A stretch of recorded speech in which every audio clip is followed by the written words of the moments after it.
Salom do'stlar. Demak, mana Andijon shahridamiz. Qo'rg'ontepa tumanida, Andijon viloyati. Oldin operatsiya bo'lgan bemorlarimiz ham ko'rikka kelishibdi, qayta ko'rikka. Hozir gaplashmoqchimiz bir og'iz. Demak, opamizni qizlarini operatsiya qilgan edik.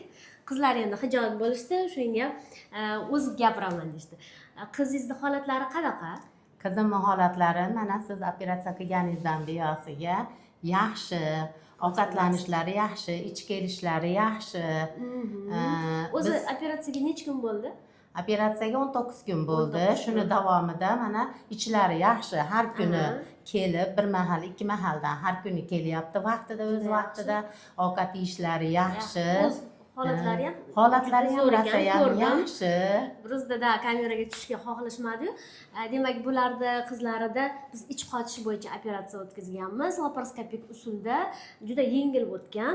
Больницада 4 kun yotib javob berilgan. Adashmasam. 4 kunda chiqib ketishgan, o'sha bemalol ovqatga o'tib, bemalol harakatlar qilib, mana o'zingiz eshitib turibsiz, ichlari kunda me'yorda dorilarsiz kelyapti.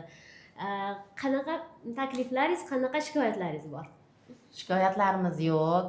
Rahmat sizga. Mana operatsiya davomida operatsiyadan chiqqandan keyin hech qanaqa og'riq sezmadi. Eng asosiysi hech qanaqa bir og'riq sezmadi. Undan keyin ham bir asoratlar yo'q.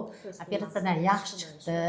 Hamma yo'g'i yaxshi. Biz sizdan xursandmiz. Qo'lingiz yengil bo'lsin. Hamisha yaxshi, sog' salomat bo'lib, ishingiz hamisha bardavom bo'lsin. Allohim. Sog' bo'linglar, boshqa kasal bo'lmanglar. Ko'rganimdan xursandman. Endi конечно qizingiz eshik ortida turibdi. Mayli. Rahmat shunchalik kelib otziv berganingiz uchun. Azizlar, demak, qanaqadir muammo bo'lsa, proktologik tomondan bemalol murojaat qilishingiz mumkin. Har doim yordam berishga tayyormiz.